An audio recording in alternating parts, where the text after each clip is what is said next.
Que dans notre arrogance, nous ayons cru que l'humanité dominait toute autre race de la galaxie, se révèle comme la pire des folies au regard du réveil de ces êtres anciens. Bienvenue sur ce format que vous connaissez sur la chaîne, où on voit en détail une faction, où l'on voit toutes les unités, leurs origines, leurs histoires et leur fonctionnement dans Warhammer 40 000, notre univers préféré. Je tiens bien à vous rappeler que vous retrouverez sur la barre de la timeline, donc de la chronologie, les chapitres qui ont été faits pour la vidéo pour revenir en arrière, pour avancer si vous voulez des explications et surtout prendre le temps de digérer cette vidéo. Elle est assez longue et elle est faite pour être plus une encyclopédie plutôt qu'un récit. Alors n'hésitez pas à faire pause, à revenir après manger ou de regarder ça justement en faisant quelque chose. Et revenir par la suite pour revoir un chapitre qui vous a plu, etc. Si vous voulez soutenir la chaîne, n'hésitez pas à vous abonner pour ne pas rater les prochaines vidéos. On est en route pour les 40 000 abonnés. Merci à tous et on est parti. Personne ne peut réellement dire avec certitude combien de mondes tombeaux sont entrés dans le Grand Sommeil. Mais il est certain qu'un nombre d'entre eux n'ont pas survécu jusqu'au 41e millénaire. Bien que les Nécrons soient technologiquement avancés, tenter un sommeil statique d'une telle ampleur et d'une telle durée était un grand risque, même pour ces derniers. Pendant plus de 60 millions d'années terriennes, les Nécrons dormirent, attendant sans voix leur chance d'accomplir le dernier ordre du roi silencieux. Ordre qui leur disait de redonner aux dynasties Nécrons leur gloire d'antan. Au fil des siècles, de plus en plus de mondes tombeaux furent victimes de dysfonctionnements ou de malheureux désastres. Pour beaucoup d'entre eux, les conséquences étaient mineures, comme une perturbation de fonctionnement du chronostat ou des chambres de revivification du monde tombeau, entraînant un réveil plus tardif que prévu de tous ses habitants. Les défaillances en cascade des cryptes de stase ont détruit des millions, voire même des milliards de Nécrons endormis. Certains mondes tombeaux ont été détruits par les Aeldari en maraude, car leur système de défense étant totalement dépassé par les anciens ennemis jurés des Nécrons. Ne vous inquiétez pas, on parlera de la rivalerie entre les Eldar et les Nécrons un peu plus tard. D'autres mondes tombeaux ont été victimes de l'évolution insensible de la galaxie en personne. Des planètes instables du point de vue tectonique écrasèrent les forteresses Nécrons qui sommeillaient encore à l'intérieur de cette dernière. Les étoiles se transformèrent en supernovas, consumant leurs mondes tombeaux en orbite dans leur agonie. Partout, des formes de vie curieuses se sont battues sur les eaux des territoires Nécrons, causant plus de dégâts de leur quête irréfléchie de connaissances que les Aeldari vengeurs n'auraient jamais pu faire. Son réveil a été loin d'être précis, et les Nécrons ne sont pas apparus comme un seul peuple, mais par à-coups, au fil des millénaires, comme un dormeur gestaltiste sortant d'un rêve troublé. Des erreurs dans les circuits et les protocoles ont fait qu'une revivification destinée à avoir lieu dans les premières années du 41e millénaire du calendrier impérial a en fait commencé bien plus tôt et surtout bien trop tôt. Mais pour certains autres mondes tombeaux, cela n'a même pas encore eu lieu. En gros, tout a été totalement déréglé. Les tout premiers mondes tombeaux se sont réveillés pour voir la grande croisade arriver, croisade lancée par l'empereur de l'humanité. Et cela s'est passé à la fin du 30e millénaire. 10 000 ans trop tôt. Comme je l'ai dit, certains ne sont toujours pas réveillés. Aujourd'hui encore, à l'ère Indomitus du 41e millénaire, savoir qu'on est dans le 42e maintenant, des milliards de Nécrons sommeillent dans leur tombe de stase, car ils attendent encore l'appel du destin. Il est rare qu'un monde tombeau se réveille rapidement et fonctionne à plein régime. À la moindre faille dans le cycle de revivification, les voies engrammatiques d'un Nécron endormi finissent par s'éparpiller et même se dégrader. Dans la plupart des cas, ils se rassemblent avec le temps pour restaurer l'identité et la raison d'être. Mais c'est un processus qui peut prendre des décennies solaires, voire des siècles entiers, et qui ne peut être précipité. Parfois, la récupération ne se produit jamais, et le dormeur est condamné à jamais à un état abrutissant. Il existe des milliers de mondes tombeaux dispersés dans toute la galaxie, dont les salles sont remplies d'automates ambulants. Des Nécrons dont l'esprit s'est enfui pendant la longue hibernation, et dont les corps ont été réquisitionnés par le programme autonome principal d'un monde tombeau afin de tenter d'apporter une forme d'ordre à leur existence. D'autres Nécrons appellent ces lieux les mondes coupés, et ils détestent et craignent leurs habitants dans une égale mesure. Mais attention, cela ne veut pas dire que même un Nécron assez chanceux qui réussit une revivification dite standard y arrive sans faille et même sans être totalement conscient. Car en réalité, cela n'est pas une science exacte. L'une des tyrannies cachées du biotransfert a été de creuser le fossé entre les dirigeants et les dirigés. Car il n'y avait pas assez de ressources pour fournir à tous les nécrontyres des corps métalliques vivants qui possédaient la densité de voies engrammatiques nécessaire pour conserver toute la gamme de la personnalité et de la conscience. Je tiens d'ailleurs à vous rappeler que vous pouvez avancer l'histoire de cette vidéo et y revenir plus tard, car dans la suite, comme vous pouvez voir, j'ai fait plein de petits chapitres qui vous permettent de bien comprendre le fonctionnement du biotransfert, le fonctionnement et l'origine des nécrons, leurs armes, leurs unités. Je vous invite vraiment à prendre le temps. Cette vidéo se digère petit à petit avec des informations à droite à gauche. Si vous ne comprenez pas toute l'histoire, je vous invite à avancer, puis à revenir ici, et vice-versa. Ainsi, comme toujours, les corps nécrodermiques les plus raffinés étaient destinés aux individus les plus haut placés de la société nécrontyre. J'ai nommé les Phaérones et les Suzerains, les Cryptèques et les Némessors. Nous en parlerons plus tard aussi, mais les nécrontyres étaient simplement l'ancien nom des nécrons, avant qu'ils ne deviennent des automates sur pattes. Pour les soldats professionnels, le plus adéquat était de mise. Quant aux gens du peuple, ils reçurent ce qui restait. Des corps mécaniques relativement rudimentaires, qui n'étaient guère plus que des prisons lobotomisées pour leur esprit. Privés de toute joie et de toute expérience, ils ne sont liés qu'à la volonté de leur supérieur, leur fonction n'ayant aucun sens si elle n'est pas constamment dirigée. Pourtant, même ici, une petite étincelle de conscience de soi subsiste, juste assez pour tourmenter le nécron avec des vagues de souvenirs et des échos du passé qu'il a connu. Je vais vous parler d'une petite anecdote qui m'a beaucoup fait, qui m'a beaucoup touché. Malheureusement, elle vient d'un livre pas terrible. Je parle du livre de la V9 Indemitus. Alors ce livre d'introduction à la V9 de Warhammer 40K permet de découvrir pas mal d'informations sur les nécrons et les Space Marines. Le problème, c'est qu'on apprend quelque chose sur les nécrons d'assez tragique. L'un des nécrons dans cette histoire qui a le plus de souvenirs se remémore des flashbacks. Des flashbacks de lui, de son enfant, et aussi de sa femme. Sa femme qui combat pour la même dynastie nécron que lui. Et on peut y voir sa vision, presque sa tristesse. Mais en réalité, il n'est pas totalement triste. Il y a une sorte d'écho qui se passe entre son cerveau presque automatique et ses sensations, ses émotions que lui-même a de la peine à comprendre. Et c'est extrêmement tragique et surtout cela vous fait remettre en question la véritable gravité de la situation dans laquelle les nécrons se trouvent. Car ils sont là, avant tout, pour essayer de retrouver leur passé. Ils sont ici, dans la galaxie, pour la contrôler, mais aussi pour essayer d'annuler le processus du biotransfert qui les a rendus littéralement équivalents au Terminator du même film du même nom. Ce qui fait qu'ils n'ont presque pas de conscience, sauf certains. Ces seigneurs qui ont cette conscience qui vont peut-être permettre aux nécrons qui sont encore à moitié conscients, voire pas du tout, d'avoir peut-être un réel salut. Et je pense que l'évolution du lore des nécrons va nous montrer pas mal de choses sur ce dernier cas. Je suis prêt à parier que d'ici 2-3 ans, nous aurons peut-être même l'apparition des premiers nécrontyres, ou du moins de ceux qui s'en rapprochent le plus. La raison pour laquelle cette faction est aussi puissante est en réalité assez mystérieuse. Oh, ils sont les momies de 40K et la seule faction qui a dormi durant des millions d'années avant de refaire surface. Et si vous voulez savoir comment ils ont réussi à se réveiller et devenir la race la plus cheatée de 40K, eh bien c'est extrêmement simple. C'est grâce à Holy Energy qui a reboosté les nécrons et va rebooster vos journées grâce à cette New Caf. Alors la New Caf c'est quoi? C'est une nouvelle caféine qui se trouve dans la gamme Holy Energy avec mes deux goûts préférés, le Raptor et le Piranha.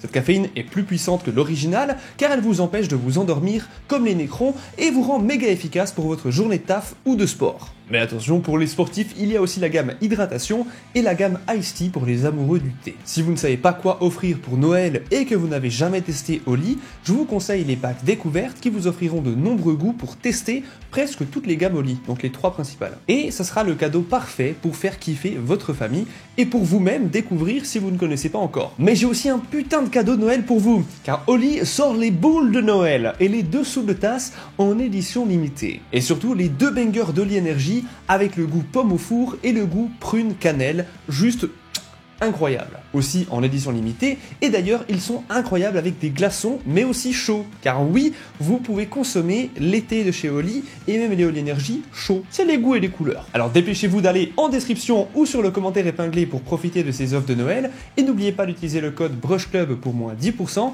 et BrushClub5 pour moins 5€ sur votre première commande. Alors merci à tous ceux qui me font confiance, qui font confiance à Holy, et merci Holy d'être le plus vieux partenaire de la chaîne, et on se retrouve tout de suite pour la suite de la vidéo.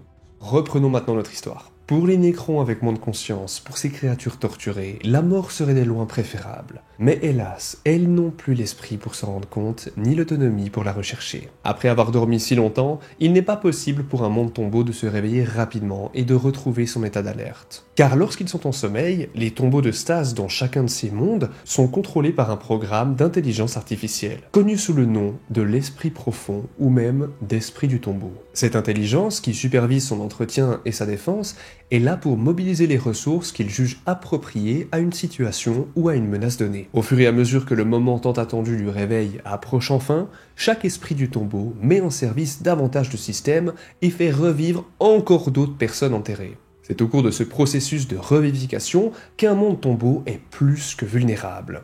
Les quantités colossales d'énergie générées sont détectables à des années-lumière et constituent un attrait irrésistible pour les curieux et les avides. Dans un premier temps, la défense d'un monde tombeau repose entre les mains des serviteurs robotiques des Nécrons, les Canoptech Spiders, aussi appelés araignées Canoptech, les Scarabées, mais aussi les Wraiths. Au départ, ces défenseurs seront dirigés par l'esprit du monde tombeau, dont la matrice de décision algorithmique complexe lui permet de calculer une réponse efficace à toutes les menaces perçues. Mais au fur et à mesure que le niveau de menace augmente, l'intensité des contre-mesures du programme augmente également, donnant la priorité à l'activation des défenses automatisées du monde et à la revitalisation de ses armées en fonction des besoins. Si tout se passe bien, les actions du programme suffiront à chasser l'envahisseur ou du moins à retarder sa progression jusqu'au réveil de la Légion des Nécrons. Souvent, c'est l'ordre inférieur des Nécrons, les fameux guerriers Nécrons, et les immortels qui se réveillent dans les phases initiales. Ces automates presque dépourvus d'esprit, qui suivent leur protocole sans vie, sont réveillés afin de préparer le terrain pour les membres les plus anciens de la dynastie.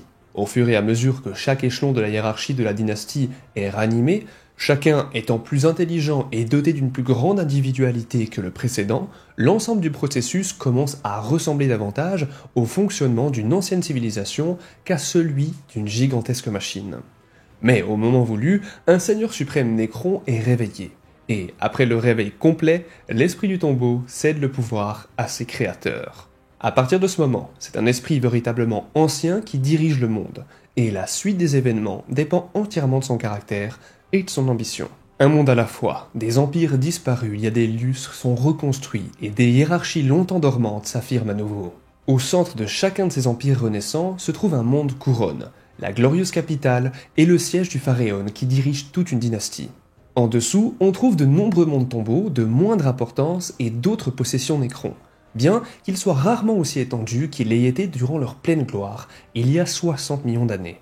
Lorsqu'un grand centre de population d'une jeune race de la galaxie a évolué ou s'est développé à travers les étoiles à proximité de l'un de ces mondes, la programmation codée plonge dans ses archives de données et ses armureries afin de mener une défense agressive. Imaginez que le monde se sent presque comme attaqué, même si en réalité ce n'est pas forcément le cas. Et ces mondes sont ceux qui ont étendu leur sphère d'influence le plus rapidement, car leurs dirigeants se sont réveillés en découvrant que toute leur puissance militaire était déjà mobilisée et attendait leurs ordres. En effet, la rapidité avec laquelle de nombreux mondes de la dynastie Sotek ont récupéré les territoires perdus est principalement attribuable à la vague d'une colonie d'une autre race sur le monde noyau à la fin du 39e millénaire. Pour les observateurs extérieurs, le comportement des mondes tombeaux réveillés doit sembler assez étrange, presque aléatoire. Certains seigneurs Nécrons envoient des émissaires diplomatiques sur d'autres mondes, négociant le retour de territoires perdus et d'artefacts technologiques. Mais parfois, ils peuvent aussi se lancer dans les étoiles à la recherche de nouveaux mondes tombeaux lointains qui ne sont pas encore réveillés. D'autres concentrent leur attention sur eux-mêmes, évitant les conflits inutiles avec des races étrangères, ou pour superviser la reconstruction de leur planète pour qu'elle retrouve sa gloire comme il y a 60 millions d'années. La grande majorité des mondes tombeaux adoptent cependant une approche plus agressive, lançant des raids sur les ressources, des invasions planétaires ou de véritables purges génocidaires que les anciens maîtres Cthans des Nécrons appelaient autrefois la récolte rouge. Vous inquiétez pas, on parlera des Cthans juste après. Et même dans ces cas-là, il est impossible de prédire la forme exacte que les actions des Nécrons prendront. Car parfois, les Nécrons attaquent dans la panoplie et le spectacle d'une guerre honorable, appliquant rigoureusement leur ancien code de bataille, et d'autres fois, ils emploient toute la tactique sournoise possible, de la piraterie à la tromperie, en passant par l'assassinat et la subornation. Et d'autres occasions, la campagne ressemblera beaucoup plus à une extermination systématique. Ils engageront et élimineront des formes de vie inférieures, comme ils le feraient avec de simples insectes. Tous ces actes, aussi divers soient-ils dans leur portée et leur méthode, sont dirigés vers un seul but commun, la restauration des dynasties Nécrons à la tête de la galaxie.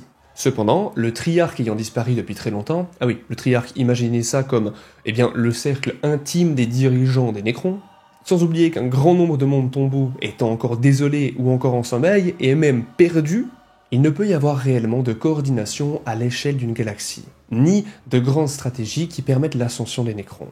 Au lieu de cela, les dirigeants de chaque monde tombeau doivent se débrouiller seuls, en suivant la voie qu'ils jugent le plus adaptée aux circonstances. Pour certains, il s'agit de dominer les menaces proches et de semer la terreur sur les mondes étrangers. Pour d'autres, de retrouver les trésors culturels des Nécrontyres disparus, de stocker des matières premières stratégiques pour les campagnes à venir, ou même de rechercher une espèce organique dont le corps pourrait servir de réceptacle à l'esprit des Nécrons, ce qui mettrait ainsi un terme à la malédiction du biotransfert. En effet, cette dernière question, l'apothéose d'une machine impérissable en un être vivant, est le principal facteur de motivation pour de nombreux nobles et royaux Nécrons, car cette possibilité pesait lourdement sur l'esprit du roi silencieux au moment de son dernier commandement. Tout ceci est d'autant plus compliqué que le départ du roi silencieux et la dissolution du Triarque de l'Empire Nécrontyre n'ont pas laissé de succession claire. En conséquence, les dirigeants de nombreux mondes tombeaux voient une opportunité non seulement de restaurer les dynasties d'antan, mais aussi d'améliorer leur position au sein de la hiérarchie politique Nécron. Car je tiens à le rappeler qu'ils sont l'une des races les plus politiques de tout 40K. C'est l'une des races qui se trahit, honnêtement, je pense, autant, si ce n'est plus que les êtres humains. Il y a quand même le chaos qui est quand même à une sacrée échelle. Les motivations des nobles ainsi que des rois Nécrons sont souvent embrouillées par la recherche de pouvoir personnel, ce qui rend pratiquement impossible toute divulgation précise des intentions d'un individu et donc des campagnes menées par ces légions impérissables. Ce n'est qu'aujourd'hui, alors que de plus en plus de mondes tombeaux s'éveillent, qu'un modèle devient visible pour ceux dont la mission est de surveiller les étendues sans limite de la galaxie.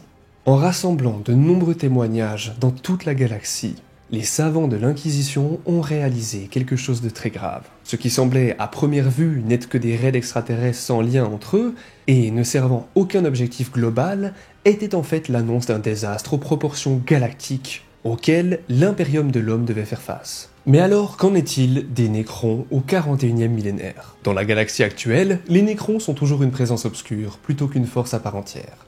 Ils surgissent de nulle part sans prévenir, font des ravages et repartent avant l'arrivée des renforts importants. Les origines de ces diverses attaques et leurs motivations sont inconnues, bien que l'on sache que la force Nécron actuelle dans la galaxie ne sont que des moissonneurs d'âmes et non les machines de combat à part entière d'Ectane. Une fois, dans un passé récent, ils se sont posés sur Mars, passant inaperçus devant la flotte de la marine impériale qui protège le système solaire. Et ils sont allés jusqu'à finalement jeter le doute sur le statut imprenable de Terra. Les Nécrons atteignent la surface de la planète rouge, Mars, et explorent le labyrinthe souterrain de Noctis, peut-être à la recherche de l'un de leurs maîtres Octane, que l'on pense être l'entité connue dans les légendes de l'Adeptus Mechanicus, sous le nom de Dragon de Mars, bien avant d'être détruit par les agents de l'Imperium. Cependant, cet incident est un secret bien gardé au sein de l'Imperium, qui craint fortement que les Nécrons ne réveillent l'entité qui pourrait être l'Octane appelé le Dragon du Vide. Et d'après les rumeurs, ce dieu des étoiles serait dans une tombe, en stase, sous les sables de Mars. En même temps, l'Imperium a été incapable de capturer un Nécron pour tenter de découvrir ses secrets. Des forces entières de Nécrons disparaissent simplement dans l'air grâce à leur technologie de phase, et ils emmènent toujours leur mort avec eux. Pour faire simple, les Nécrons ont des technologies ultra performantes, si ce n'est, je pense, personnellement, les technologies les plus puissantes de toute la galaxie. Imaginez que si un Nécron meurt, il ne meurt pas vraiment. Son corps va être reconstitué, et son âme, ou plus ou moins une âme, va lui être remise dedans pour qu'il recombatte à nouveau. Alors ouais, ils sont totalement immortels. Les technologies Nécron de phase leur permettent de se déployer n'importe où dans la galaxie, presque instantanément, par des moyens totalement inconnus. Et en cas de défaite, ils sortent de phase et retournent sur leur monde tombeau qui leur est associé pour être réparé. Tous les Nécrons tombés au combat peuvent y être réparés et réanimés. Dites-vous que c'est si puissant que leurs pertes ont été minimes jusqu'à présent. Donc même s'ils ont perdu des milliards de Nécrons, et bien simplement parce que le monde a été détruit, leur planète où se trouvait un tombeau a été détruit, eh bien c'est pas si important, car au final, ils restent très forts. Que vous imaginez encore leur pleine puissance, dites-vous que les Nécrons ne peuvent pas être consumés par les Tyrannides, la race de Warhammer 40K, qui consomme tout qui consomment l'air, qui consomment l'eau, qui consomment absolument tout, la biomasse pour en recréer de nouvelles unités. Eh bien les nécrons ne peuvent pas être consommés. Ils sont même pas physiquement réels en soi. Si, ils le sont, mais ils sont que du métal, et un métal qui n'est pas digérable par les tyrannides. Ils ne sont pas de la chair. Et si un nécron est totalement anéanti lors d'une bataille, il est alors impossible de le déphaser ou de le réparer. Mais, là encore, les scientifiques des races vivantes n'ont rien à étudier tant il y a peu de survivants. Car oui, même s'ils peuvent être quasiment tout le temps réparés ou tout le temps donc téléportés et rephasés, dites-vous qu'il y a certains cas où c'est pas possible. Et même dans ces cas, eh bien, on n'est pas trop capable de comprendre leur fonctionnement. Ou plutôt, on n'en est pas capable en détail en tant qu'être humain. Les nécrons ont peut-être infiltré l'Imperium dans une certaine mesure. Leurs troupes d'élite anti-psychers, les parias, sont un croisement impie de mutants humains et de technologies nécrons. Certains savants de l'Adeptus Mechanicus pensent que les nécrons ont intégré le gène paria dans ce qui est devenu le patrimoine génétique humain, il y a plus de 60 millions d'années. Et ce gène s'est depuis manifesté chez les agents du temple du Culexus, les assassins anti-psychers spécialisés de l'Officio Assassinorum. L'Officio Assassinorum, c'est simplement le temple de tous les assassins de l'Imperium qui sont spécialisés dans un domaine. L'Ordo Xeno, donc une branche de l'Inquisition, pense que ces troupes ne se sont pas révélées aussi efficaces que les commandants nécrons l'avaient espéré et qu'elles sont progressivement retirées de l'ordre de bataille de toutes les dynasties nécrons.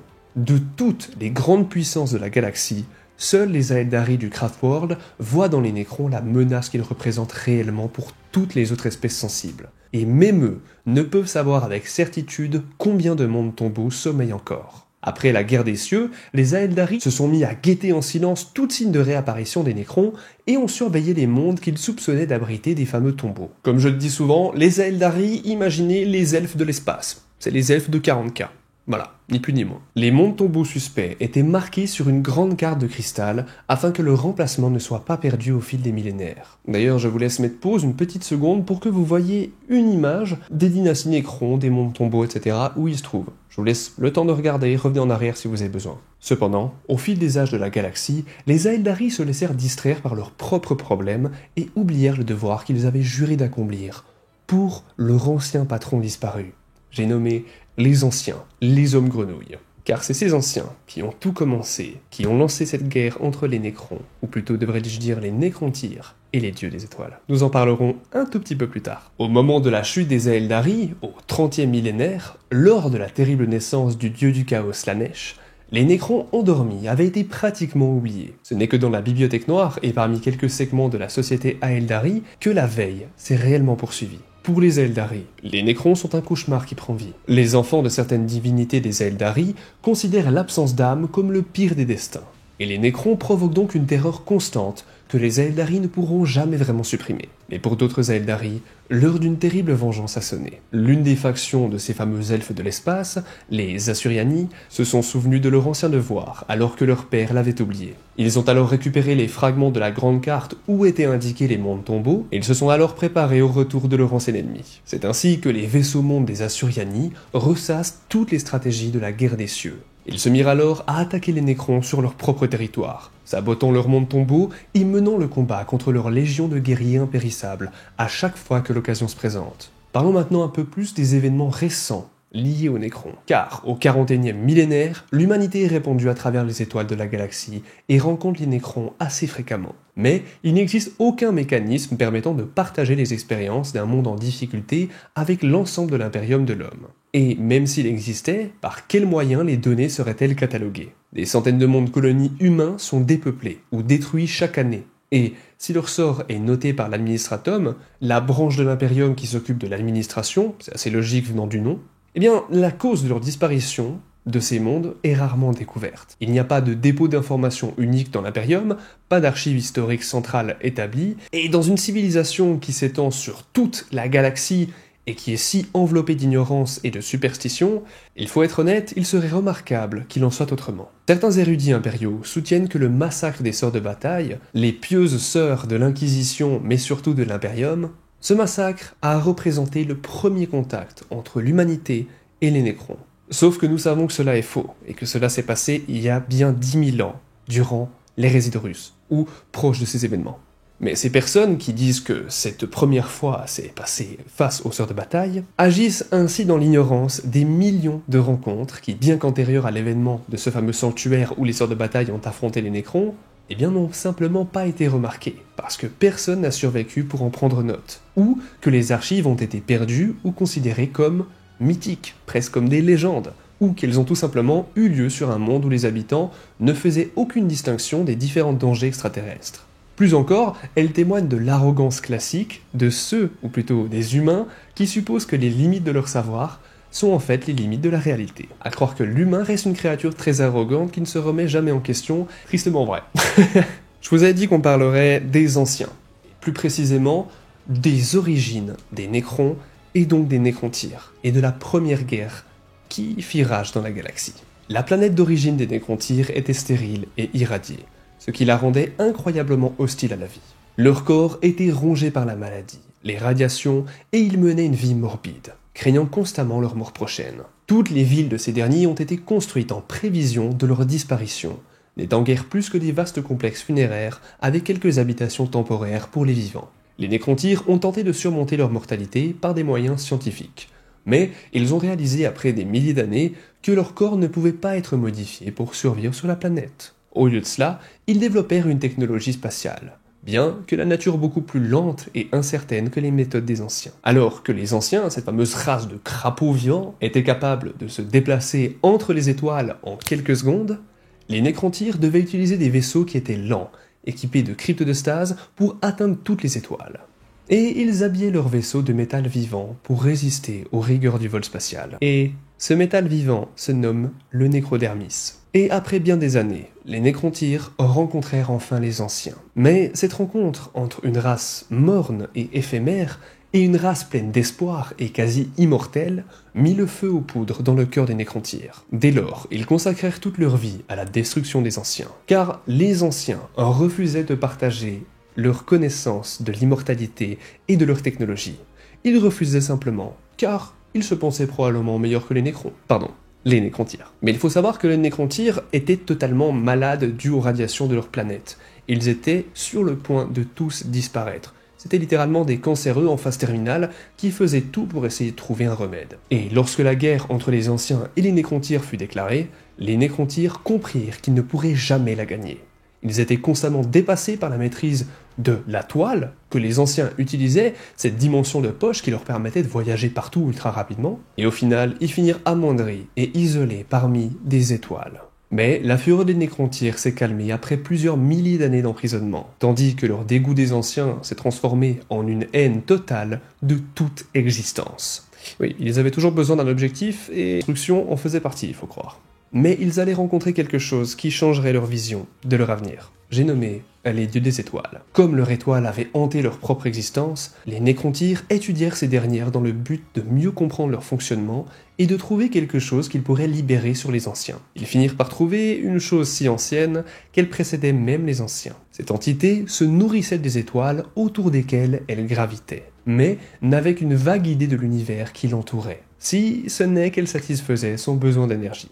Il s'agissait de l'arme ultime dont les Nécrontyres avaient besoin pour combattre les anciens. Leur forme éthérique les rendait invincibles aux armes conventionnelles. Ils furent nommés les Cthans, qui dans la langue Nécrontyre signifie les dieux des étoiles. On ne sait pas réellement comment les Nécrontyres parvinrent à communiquer avec des êtres, mais ils savaient que ces derniers ne pouvaient pas comprendre l'univers matériel sans un corps physique. Ils ont donc dû fabriquer des corps pour ces créatures étranges, à partir de leur métal vivant, le nécrodermis, permettant de s'étendre et de se modifier à volonté. D'après les légendes, des courants de force translucides ont été observés lors de cet événement. Le premier Cthàn à réussir ce transfert, et donc à traverser le pont stellaire, fut Azagorod, le porteur de nuit. Et au fur et à mesure que la créature se manifestait et devenait plus intelligente, les Nécrontyres commencèrent à vénérer les Cthans comme des dieux, en raison de leur pouvoir suprême. Les Cthans transformèrent les Nécrontyres en esclaves, et prirent plaisir à les dominer avec cruauté et dégoût. Vous demandez sûrement comment ils l'ont fait ? Eh bien, ils leur ont menti. L'un des Cthans, le trompeur, a promis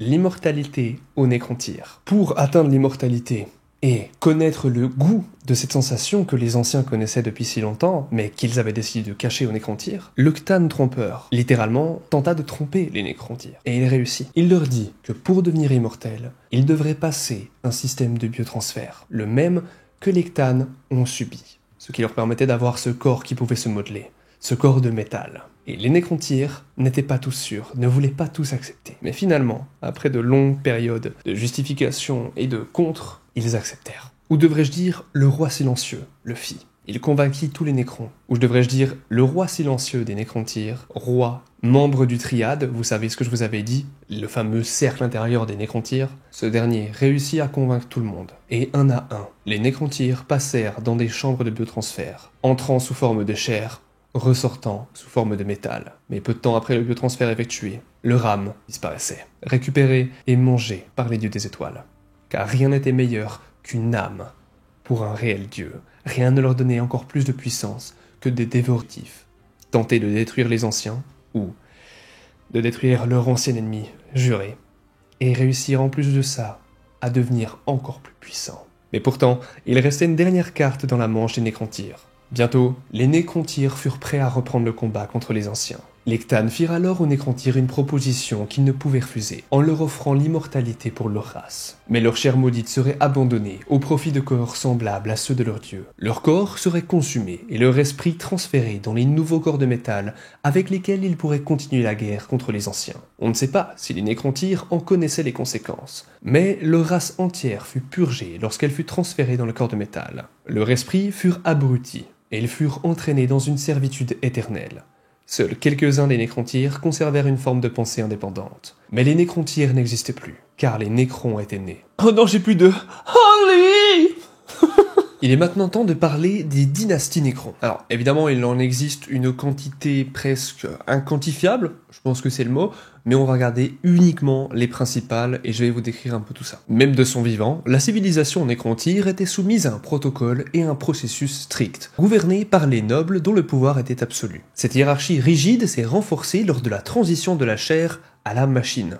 Et la civilisation nécron qui s'éveilla est bien plus complexe et stratifiée que celle qui régnait autrefois sur la galaxie sous le nom de nécrontyre. Chaque nécron appartient à une dynastie royale, l'une des grandes maisons de l'ancien empire nécrontyre. L'allégeance à une dynastie était autrefois purement une question de famille, mais aussi de tradition. Aujourd'hui, elle est ancrée par la conquête et la programmation. Chaque noble nécron est véritablement individualiste, et bien qu'ils puissent partager un ensemble de coutumes, mais aussi de loyauté, ils ont rarement une unité d'objectif autre que celle imposée par leurs supérieurs. En conséquence, si plusieurs mondes voisins peuvent prêter allégeance à la même dynastie royale, les programmes qu'ils poursuivent dépendent entièrement des caprices mais aussi des objectifs de chaque suzerain ou seigneur nécron, plutôt que des anciennes traditions plus larges de la dynastie. Avant l'arrivée des Cthulhu, il existait plusieurs centaines de dynasties nécrons. Certaines exerçaient un pouvoir politique et militaire considérable, tandis que d'autres n'étaient que des vestiges de maisons nobles autrefois grandioses. Durant les nombreux événements qui ont précédé l'ère actuelle, donc avec les guerres de sécession, là où les nécrontyres se sont foutus sur la gueule,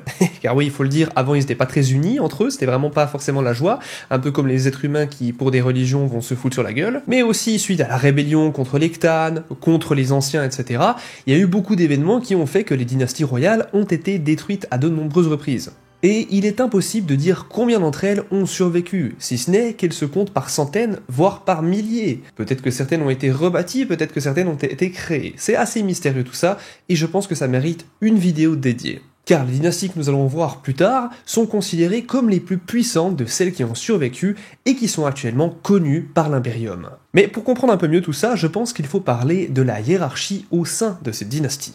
Les plus hauts gradés de la noblesse nécron sont les Phaeron, les dirigeants de dynasties entières, y compris de nombreux systèmes planétaires. Au-dessous de ces monarques se trouvent les seigneurs suprêmes nécrons, qui eux dirigent des groupes de mondes tombeaux dans le domaine de leur Phaeron. Plus bas encore se trouvent les seigneurs nécrons, et chacun d'entre eux est chargé de garder un royaume unique d'une dynastie. Ces titres sont si profondément ancrés dans la tradition nécron qu'ils sont universellement constants dans toutes les dynasties. En revanche, les titres des nobles et des fonctionnaires subalternes, qui composent par exemple les conseils consultatifs, mais aussi des convocations spécialisées, sont d'une variété presque infinie. Cela dépend totalement de la dynastie et de son chef. Les structures de classement au sein des armées et des flottes de nécrons sont restées constantes, et cela quelle que soit l'étendue et la disparité des dynasties. Par exemple, chaque fois qu'un Nécron part en guerre, le titre de Némessor est attribué au commandant général du champ de bataille ou de la campagne, ce qui remplacera simplement un général ou un amiral humain. Cela permet aux armées Nécrons de toutes les étoiles de joindre leurs forces,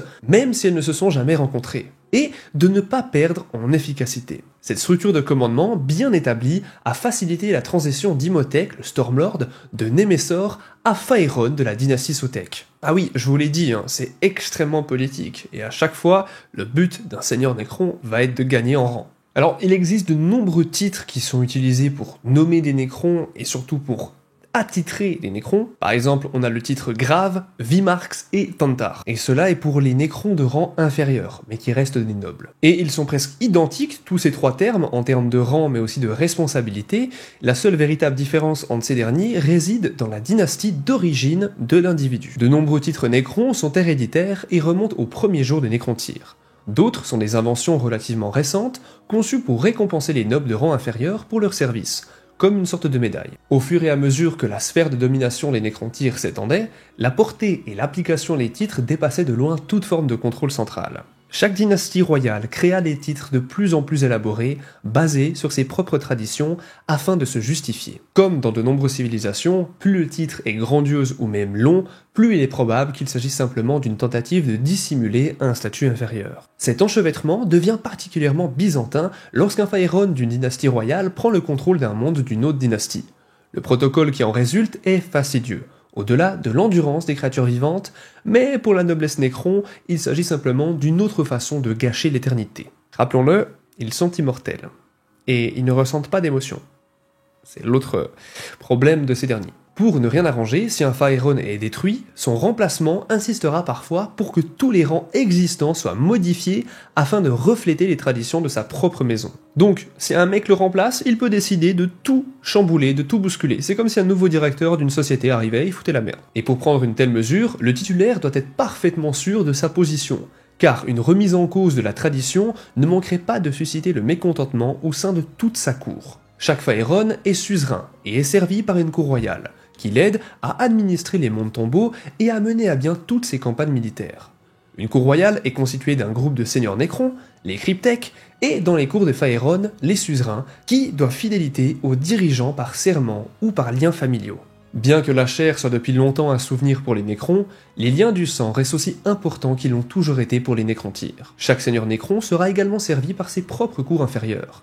Seuls les nobles des rangs les plus bas n'ont pas leur propre cour, mais même ceux-là imitent leurs supérieurs en gardant un cercle de conseillers sans titre parmi les plus sensibles de leurs vassaux. Bien sûr, étant donné le peu d'esprit de ces conseillers, ces cours ne sont que des simulacres de la réalité. Rappelez-vous que si le mec n'est pas un noble, il a de fortes chances de ne pas avoir une très bonne mémoire et de pas être très intelligent. Il est très proche d'un automate pur et dur comme un simple guerrier Nécron. Sauf que ces conseillers sont des guerriers Nécrons par exemple. Donc ils vont juste confirmer tout ce que vous dites. Ils vont jamais vous contredire, vous pourrez jamais vous améliorer politiquement parlant, vous pouvez jamais vous remettre en question parce que vous avez juste des gens qui vont dire « Oui, chef, oui, vous avez raison, vous êtes le plus beau, le plus grand, ouais, allons attaquer les tyrannides. » Mais il faut savoir que dans la bataille permanente pour le statut et le protocole approprié parmi les Nécrons, même une cour presque inutile comme on l'a vu est considérée comme mieux que de pas avoir de cour du tout. Je vais vous citer juste les dynasties les plus importantes d'après moi, et évidemment il y en a plein d'autres. En premier, nous avons la dynastie Ménarque, en second, la dynastie Méphrite, en troisième, la dynastie Néphrek, en quatrième, la dynastie Nihilak, en cinquième, la dynastie Novok, et en sixième, la dynastie Sotek, qui est d'ailleurs l'une des plus connues, et la dernière, la dynastie Sarekhan,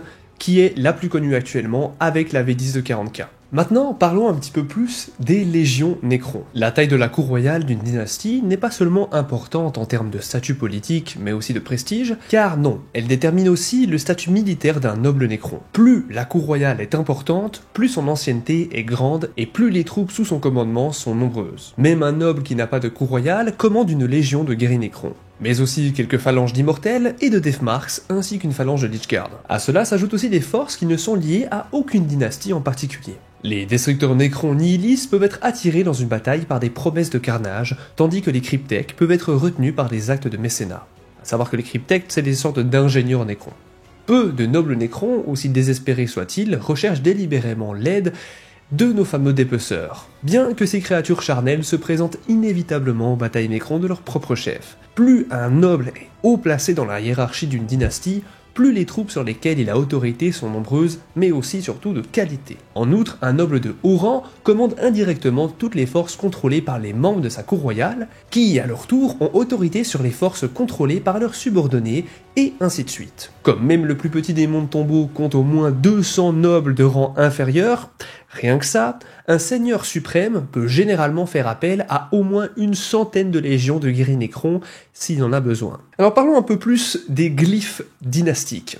Tout Nécron, qu'il soit noble ou né dans la rue, sont liés par le symbole de l'ancien empire Nécrontyre. Et vous allez comprendre un peu pourquoi je le répète, c'est très important. Chacune des dynasties royales possède son propre glyphe, dont les motifs sont restés inchangés au fil des siècles. Les nobles Nécrons portent la marque de leur dynastie, généralement sur un masque mortuaire, une cape, ou parfois sous la forme d'un détail stylisé sur leur armement personnel ou leur symbole de fonction.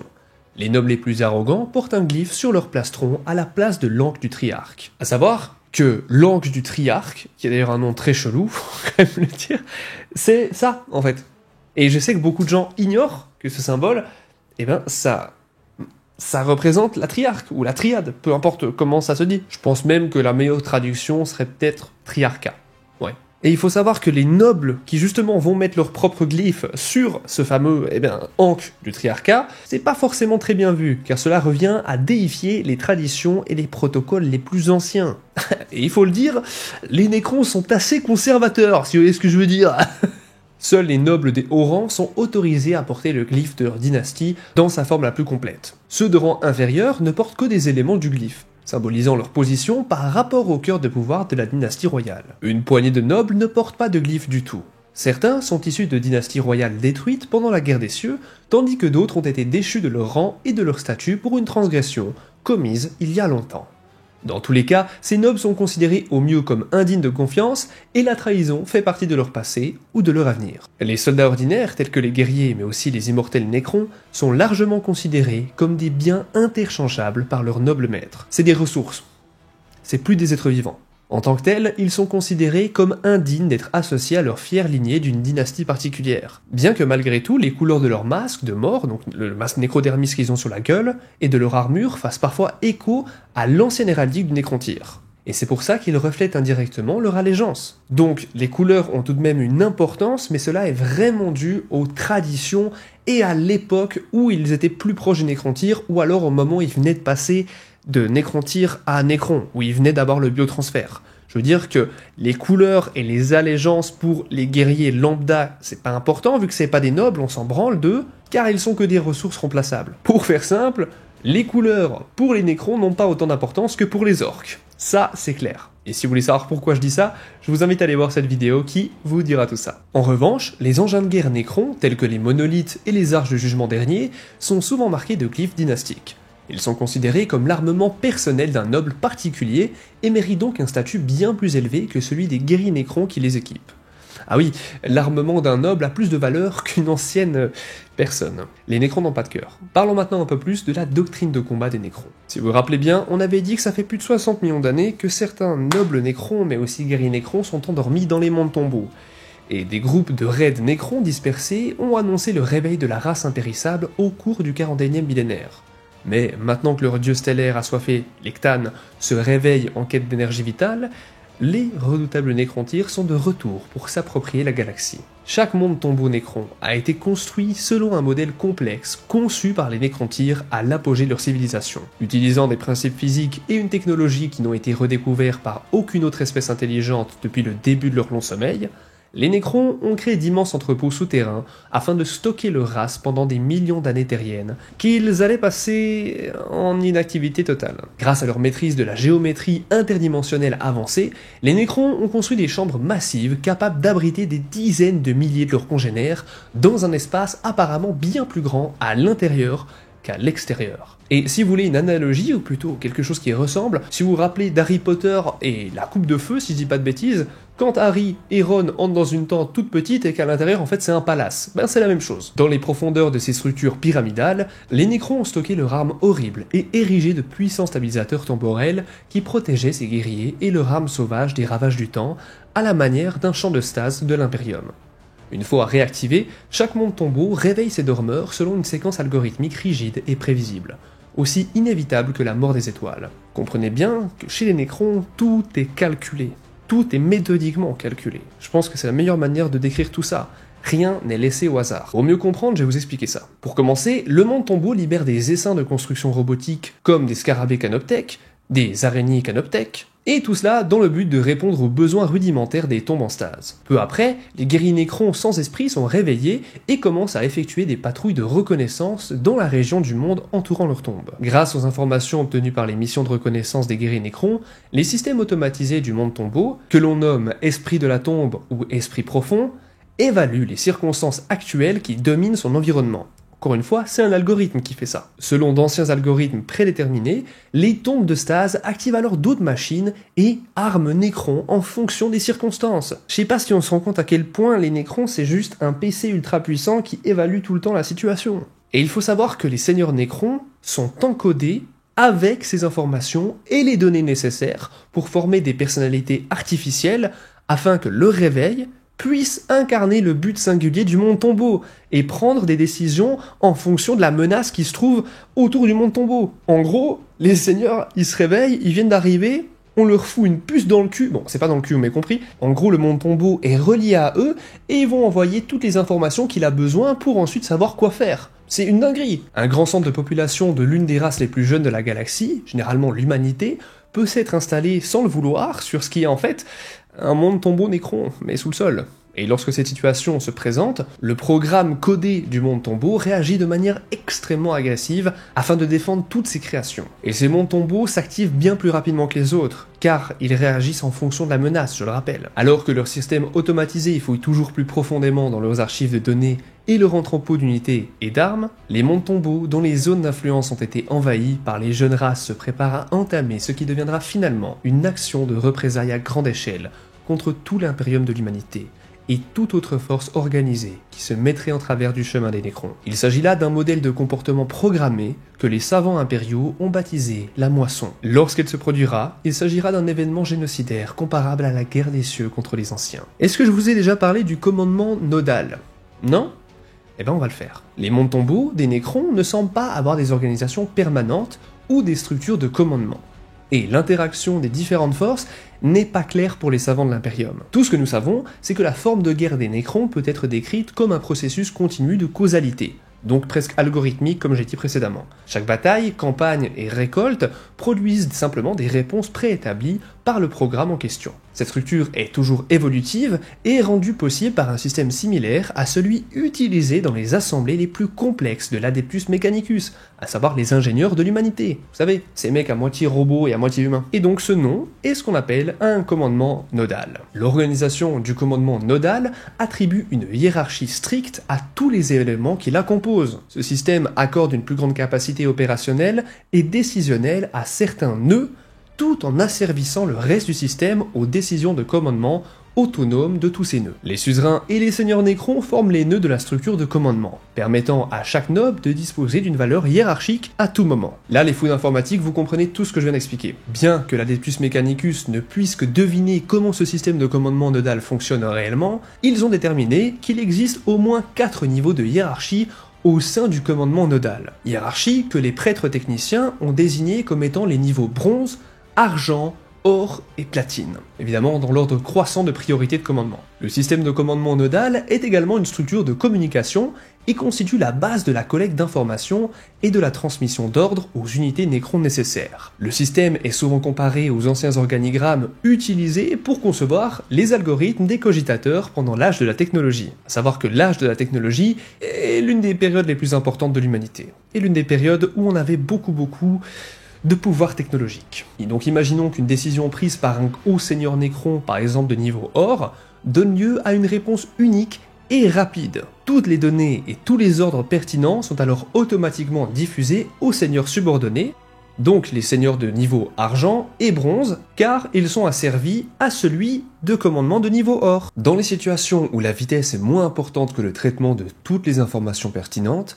la prise de décision est reportée sur plusieurs seigneurs de niveau bronze ou même argent. Et peut-être cela peut aller jusqu'à descendre jusqu'aux guerriers nécrons les plus standards. Ce système permet une grande coordination en cas de besoin, tout en laissant la possibilité à des groupes de combat éloignés d'agir de manière indépendante si cela est nécessaire. Les forces impériales n'ont encore jamais rencontré de seigneur nécron de niveau platine, mais les spéculations des savants indiquent que ce niveau de seigneur commanderait des flottes de nécrons extrêmement puissantes et gigantesques, destinées à conquérir des pans entiers de galaxies. Beaucoup de membres de l'Imperium théorisent sur le fait qu'une telle quantité, une telle armada, serait tout simplement inarrêtable. Mais on va pouvoir voir qu'il se passe quelque chose d'assez étrange quand les nécrons se sentent trop menacés, ou plutôt que leur algorithme, leur intelligence artificielle comprend que les choses ne tournent pas en leur faveur. Car après de multiples rencontres avec les nécrons, les savants impériaux ont compris que lorsqu'un conflit s'aggrave, un monde tombeau retire temporairement et simplement toutes ses forces du combat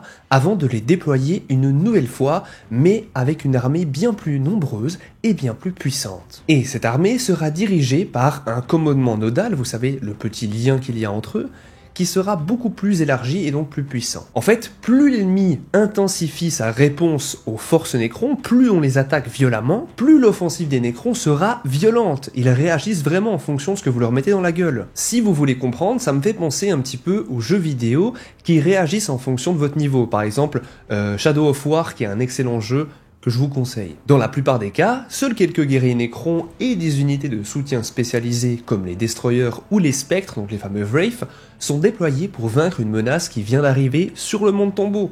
Mais plus la résistance, comme on l'a dit, s'accroît, plus les forces libérées par le système autonome seront ultra performants. L'escalade du combat avec les nécrons d'un monde tombeau spécifique augmentera de manière exponentielle jusqu'à ce que les forces capables d'être déployées par les nécrons représentent un niveau de puissance destructrice qui peut surpasser celle de tout autre ennemi que l'humanité ait jamais affronté. Et d'après les théoriciens de l'Imperium, ces armées peuvent être bien plus puissantes que les tyrannides, mais aussi que le chaos. Des rangs apparemment infinis de guerriers nécrons seront transportés au combat par des armadas de monolithes récemment réveillés, tandis que des immortels et des destructeurs seront envoyés par centaines, lâchés dans des vagues incessantes de nécrons et surtout de métal. Sans oublier que les spectres mais aussi les dépeceurs seront là pour foutre justement les boules à toute la population d'un monde. De nombreux savants impériaux pensent justement que ces mondes tombeaux conservent une grande variété d'unités bien plus puissantes mais aussi plus destructrices que les guerriers standards, mais que ceux qu'on a déjà vus dans le passé.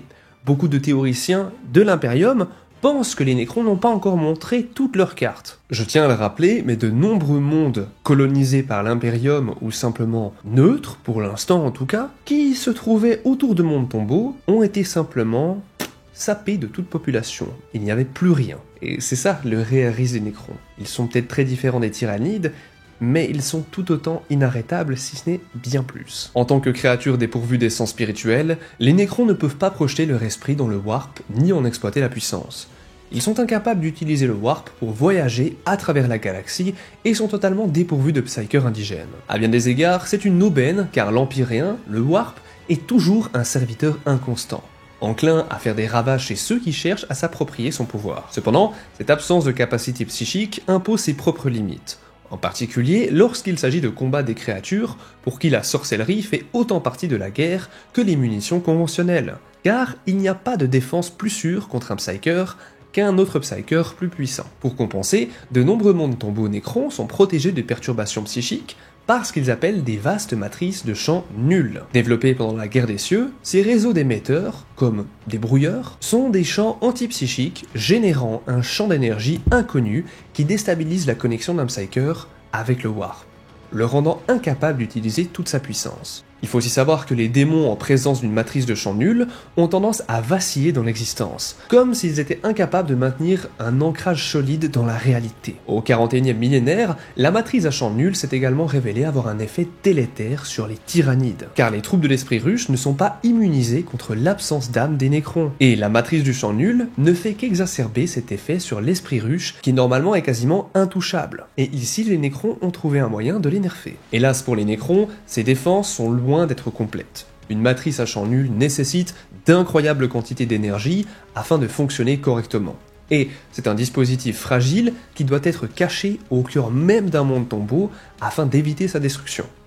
Néanmoins, elle témoigne de la capacité des nécrons à créer une défense technologique contre toute forme d'attaque, et cela quelle qu'elle soit. En outre, c'est une extension de cette même technologie qui a conduit aux grandes œuvres inachevées des Nécrons, la création du réseau de pylônes antipsychiques, de pierres noires, érigées sur Cadia, et sur de nombreux autres mondes de la galaxie destinés à couper à jamais l'accès au Warp à tous les habitants de l'espace. Heureusement pour les Psykers de la galaxie, les Nécrons sont entrés dans le grand sommeil avant que ce projet ne puisse être achevé totalement, bien qu'il soit possible que les Phaéron des dynasties les plus actives veuillent tout recommencer et réussir leur objectif. Tous les Nécrons sont de grandes silhouettes squelettiques faites de métal vivant que l'on nomme nécrodermis, dont on parlera un petit peu plus tard. Un phénomène intéressant chez les Nécrons est que lorsqu'une bataille tourne fortement en leur défaveur, leurs armées entières disparaissent tout simplement du champ de bataille grâce à leur technologie de phase qui reste aujourd'hui inconnue. Cela inclut même les Nécrons dits morts et ceux aussi qui ne sont pas encore réparés, mais aussi ceux qui sont en plein combat au corps à corps. Pour cette raison, les forces ennemies comme l'Imperium ont eu beaucoup de mal à obtenir des artefacts ou même des cadavres de Nécrons pour les étudier. Alors voyons toutes ces unités principales qui sont d'après moi les plus importantes des Nécrons. Les Canoptech Spiders. Les Canoptech Spiders sont des constructions robotiques Nécrons massives dont l'immense poids est propulsé sans effort par des moteurs antigravitationnels sophistiqués. Leur corps est large et arrondi, en forme de carapace à capuchon, afin d'accueillir les systèmes internes qui construisent des scarabées Canoptech en fonction des besoins. Ces systèmes sont combinés à leurs multiples membres et aux nombreux capteurs visuels composés qui se détachent d'un bloc métallique sans caractéristiques, ce qui donne un aspect arachnoïde et qui renforce l'apparence effrayante de ces robots. Tous les Canoptech Spiders, donc les araignées Canoptech,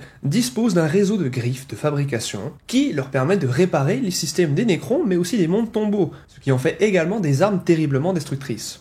Ces robots géants sont parfois équipés d'armes supplémentaires pour mieux repousser les intrus si besoin. Lorsque les Nécrons sortent de leur crypte, les Canoptech Spiders les suivent souvent dans la bataille, à la fois pour leur aptitude au combat, mais aussi pour leur capacité à réparer des dégâts qui dépassent même les capacités de système de régénération des Nécrons grâce aux nécrodermis. Les scarabées Canoptech. Les scarabées Canoptech sont de petites constructions Nécrons argentées, ressemblant simplement à des scarabées humains, mais beaucoup plus grands quand même. Enfin, par scarabées humains, je veux dire les scarabées sur Terre quoi. Ces scarabées robotiques sont les plus nombreux et les plus variés des serviteurs des machines Canoptech des Nécrons. Ils sont conçus pour décomposer la matière organique et aussi non organique en énergie brute, qui peut ensuite être tissée dans les nouvelles formes de construction sous la direction du contrôleur des scarabées. Essentiellement des machines de reproduction, mais aussi d'alimentation sans cervelle de taille et de fonctions diverses, leurs mouvements rapides et extrêmement puissants et leurs cris aigus imitent dans leur forme et leur comportement les invertébrés organiques, jouant un rôle similaire mais dirigés par la volonté d'un cryptech ou asservis à l'intelligence artificielle plus complexe d'une araignée Canoptech. Ils sont capables de prouesses stupéfiantes en matière de construction et en destruction, sans parler du fait qu'ils sont capables de défoncer des space marines s'ils sont assez nombreux. Les Wraith Canoptech, aussi appelés les spectres. Un spectre Canoptech est une construction robotique automatisée comme toutes les autres, mais qui sert d'yeux et d'oreilles au système d'exploitation central de tous les mondes tombeaux, patrouillant à la recherche d'intrus et inspectant les anciens systèmes du sanctuaire Nécron à la recherche des signes d'endommagement et de dégradation. Il est important de noter qu'ils sont bien plus rapides par exemple que les araignées Nécron. Son principal outil est son déphaseur, une matrice de déstabilisation dimensionnelle qui permet au spectre de se synchroniser ou de se désynchroniser avec le continuum spatio-temporel normal. Imaginez que les Nécrons ont des sortes de mini-dimensions de poche où ils peuvent vraiment se désintégrer, physiquement parlant, atomement parlant. Donc ça apparaît là et ça apparaît à gauche. Parlons maintenant des dépeceurs. Les dépeceurs sont tordus et macabres, atteints d'une ancienne infection qui fait naître en eux une soif de chair organique. C'est pour ça qu'ils en ont plein sur eux. Les dépeceurs sont des troupes spécialisées dans le combat rapproché. Ils surgissent d'une dimension de poche afin de rejoindre les armées Nécrons au combat.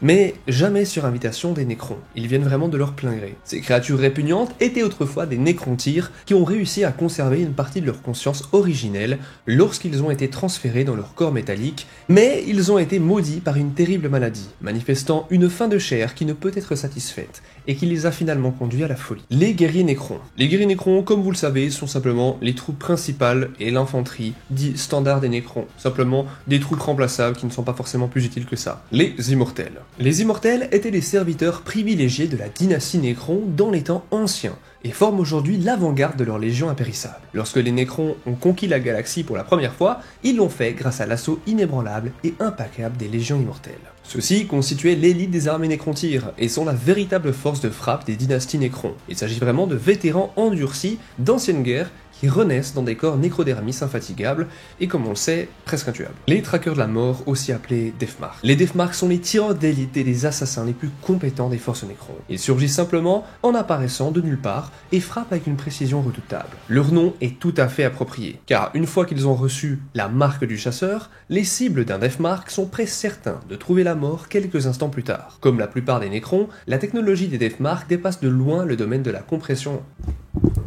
Comme la plupart des Necrons, la technologie des Deathmark dépasse de loin le domaine de la compréhension humaine, et ils peuvent effectivement entrer et sortir de l'espace-temps normal à volonté. Leurs victimes pensent qu'elles sont tombées dans une embuscade, et que les Deathmark se sont téléportés sur le champ de bataille, mais en réalité, ils étaient déjà là, attendant le bon moment pour massacrer leurs victimes. Rares sont les commandants ennemis qui rencontrent des Deathmark et qui survivent pour le raconter. Les Prétoriens du Triarche. Les Prétoriens du Triarche sont une caste spécialisée de Necrons qui servent de juges et d'exécuteurs de l'ancienne loi des Necrontyres. Ils sont chargés de veiller à ce que chaque dynastie Necron respecte les termes des anciens codes de la loi de l'Empire, afin de s'assurer qu'ils ne soient jamais oubliés ou ignorés. En gros, c'est une sorte de police, mais en même temps, c'est de sacrés combattants. Et contrairement aux autres Necrons, les Prétoriens ne sont pas des vassaux d'un autre seigneur ou simplement d'une dynastie en particulier. Comme dans les temps anciens, ils ont simplement le droit de censurer les nobles qu'ils agissent, car leur but est, comme à l'ancien temps pour eux, de censurer les nobles qui agissent à l'encontre des intérêts ou du dictat du triarque et des codes d'honneur nécrontiers. Les Lychguards. Les Lychguards sont l'élite des protecteurs et des émissaires de la noblesse Necron. Afin de servir de rempart contre ceux qui voudraient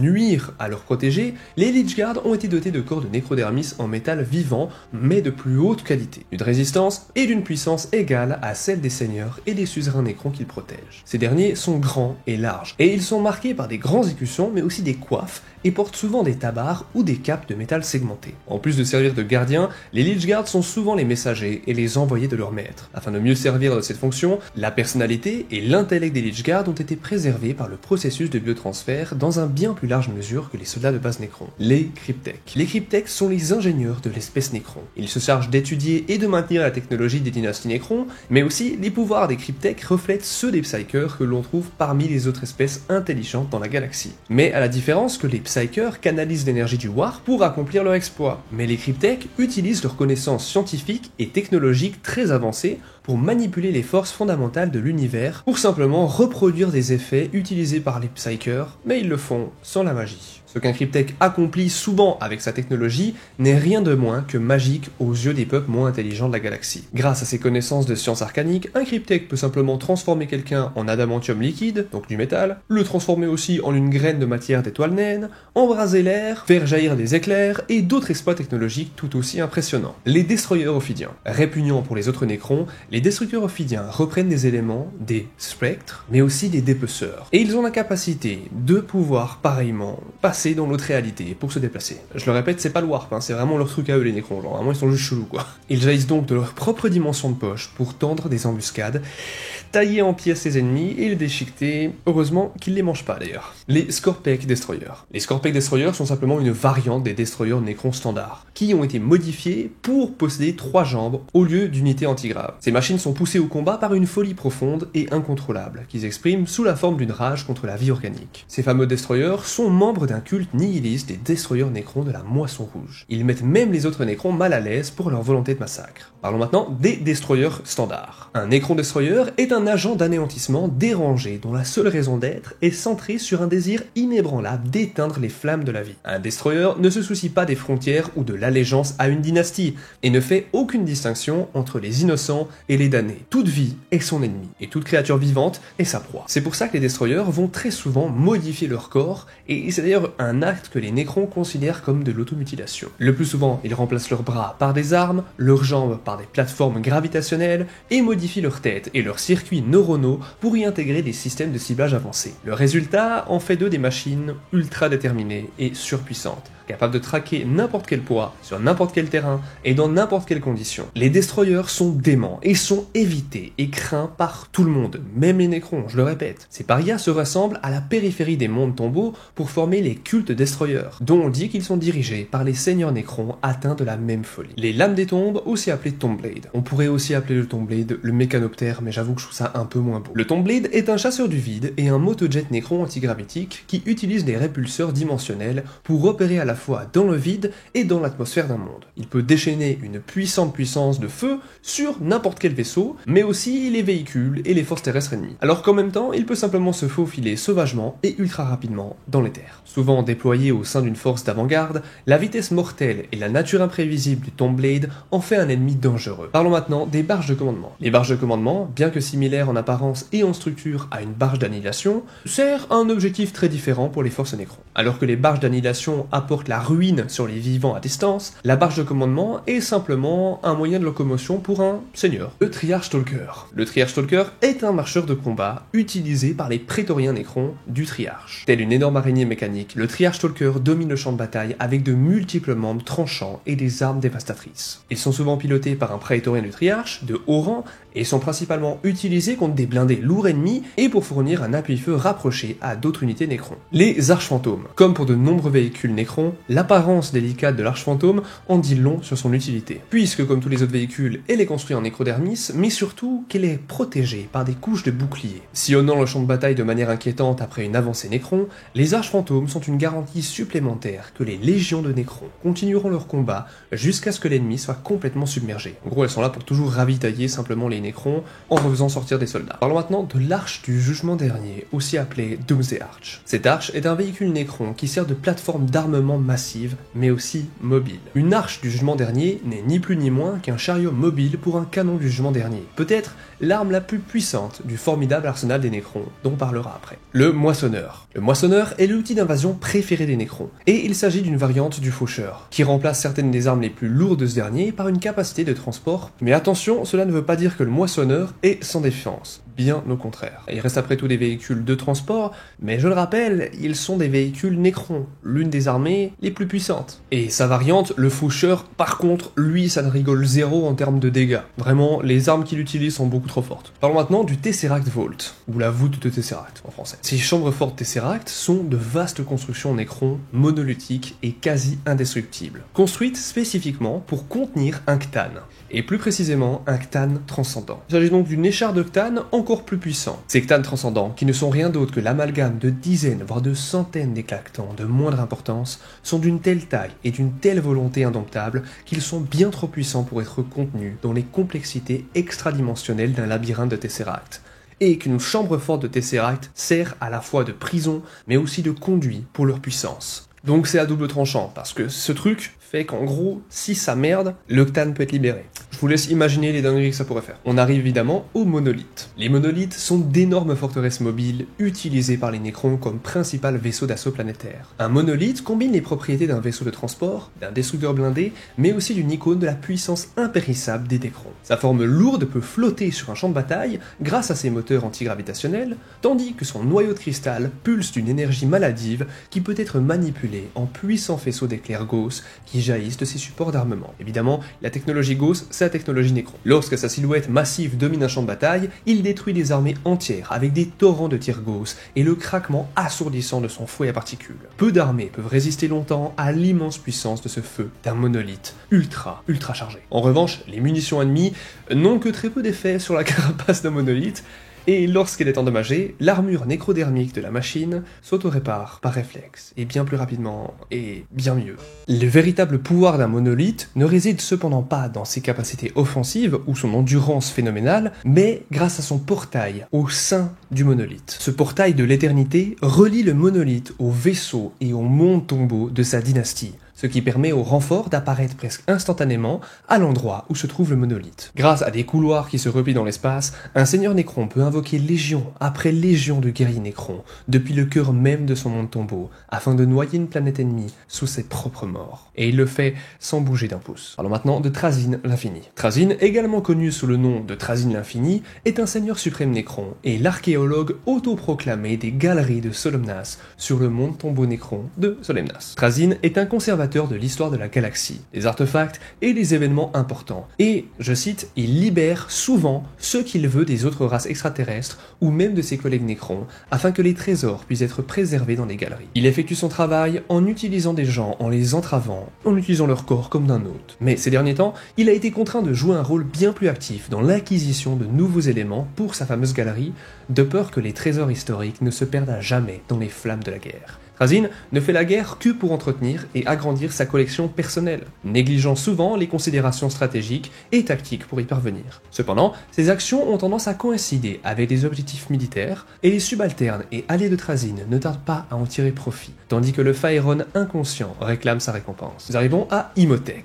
Imhotep, également connu sous le nom d'Imhotep le Stormlord, ou simplement le Stormlord, est le Faerûn de la dynastie Sotek, et peut-être le seigneur suprême Nécron le plus puissant et le plus accompli de la galaxie à la fin du 41e millénaire. Cependant, on verra qu'au 42e millénaire, il y a un autre salaud qui est arrivé. Imhotep règne sur un empire stellaire Nécron comprenant actuellement 80 mondes tombeaux, rien que ça. Réputé pour son génie stratégique et sa fierté, il a mené des campagnes réussies dans des secteurs entiers afin d'étendre son royaume grandissant contre les races moins sensibles de la galaxie. Nous arrivons à Illuminor Serras. Serras, également appelé Illuminor Serras, est un énigmatique Nécron, et en plus de ça, cryptèque. Il est l'un des êtres les plus décriés de la galaxie. Détesté et envié par les autres Nécrontyres, c'est grâce au génie tordu de Serras que le processus de biotransfert est devenu réalité, que toute la civilisation nécrontyre a été condamnée à une mort cybernétique éternelle, à l'instar des Nécrons. Insouciant, le mégalomane Serras ne voyait dans le sacrifice de son peuple que la première étape de sa propre ascension vers un statut de dieu Cthulhu. Je vous ai dit, les Nécrons sont probablement les plus égocentriques de toute la galaxie. Je l'ai dit, plus que les êtres humains. Au 41e millénaire, Serras travaille toujours à la réalisation de cet objectif, cherchant à percer les derniers mystères de la vie qui lui échappent. Malgré la méfiance et le mépris de la majorité de ses pairs et de la royauté Nécron,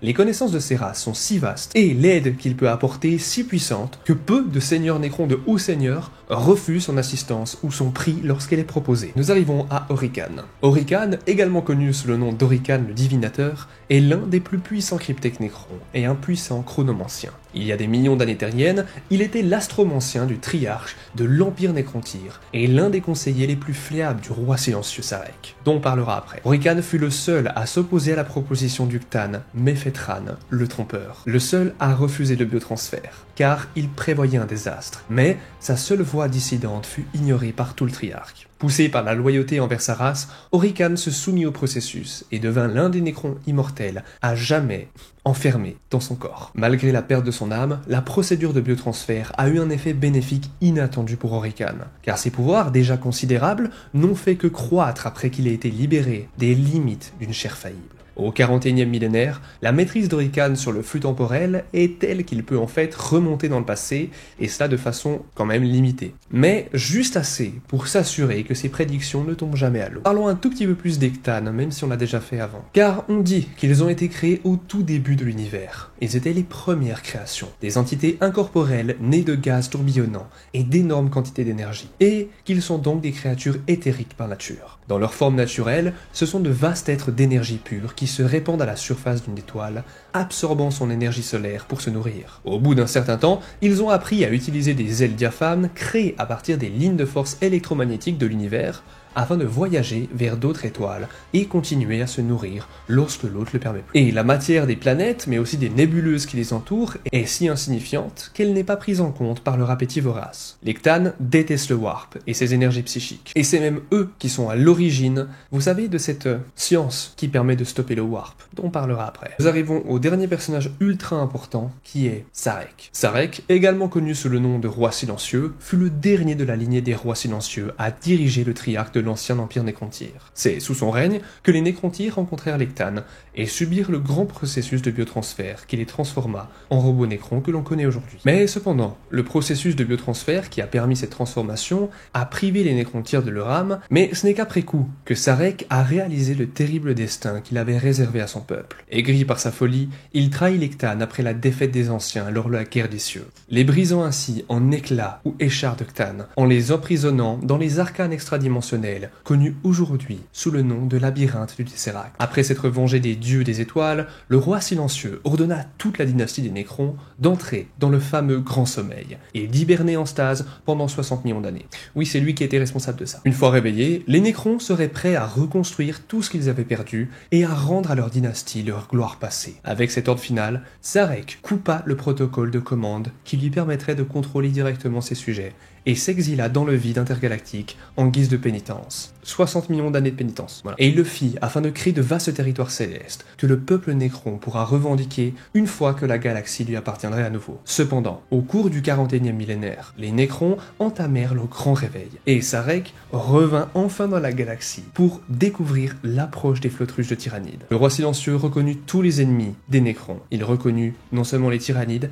mais aussi l'Imperium et le Chaos. Tous étaient une menace considérée comme majeure pour ses anciens frères, pour les Nécrontyres. Sarek rêvait que les Nécrons puissent trouver une espèce organique dont le corps s'avérait être des vaisseaux appropriés pour leur esprit, mettant ainsi fin à la malédiction du biotransfert. Cependant, si les Tyrannides ou les serviteurs des puissances de la ruine étaient autorisés à consommer toute vie dans la Voie lactée ou à détruire la réalité elle-même, il ne resterait plus aucune espèce pouvant servir de vaisseau aux Nécrons. C'est pour ça qu'ils ne s'attaquent pas que aux humains. Les Nécrons doivent protéger les races dites de chair et réelle du Chaos et des Tyrannides vraiment pour ça, car ils veulent quitter ces corps de Nécrons, ils veulent quitter ces corps en métal. C'est pourquoi le roi silencieux voyage désormais à travers toute la galaxie, cherchant à réveiller et à unir son peuple contre ce terrible ennemi extragalactique. Ouais, évidemment il existe énormément d'armes que les Nécrons utilisent. On a vu aussi leur technologie qui est assez particulière avec leur technique pour phaser, donc pour se téléporter, ils peuvent utiliser des portails, mais aussi ils ont leur fameuse technologie, plutôt le nécrodermis, qui leur permet de se régénérer. C'est assez ouf de comprendre tout ça, et surtout de plonger dans ce lore qui pour moi est l'un des lores que je connaissais le moins, mais surtout qui me fascine le plus. Il y a beaucoup de livres que je vous conseille, tous les livres sur les Nécrons sont vraiment des bangers, tous sans exception, mais ils sont très durs à trouver. L'une des technologies les plus utilisées par nos fameux Nécrons est les armes Gauss, et il existe énormément de schémas pour ces armes, mais la plus connue c'est plus ou moins l'arme standard Gauss. Alors on va voir tout ça. Ces armes sont une forme exotique à énergie dirigée qui est utilisée exclusivement par justement nos fameux Nécrons. Ces armes détruisent l'ennemi en tirant une sorte de décharge verte d'énergie qui est semblable à de la foudre ou simplement à un éclair qu'on pourrait retrouver, eh bien, dans un hôpital psychiatrique. J'avais pas de meilleure métaphore, voilà.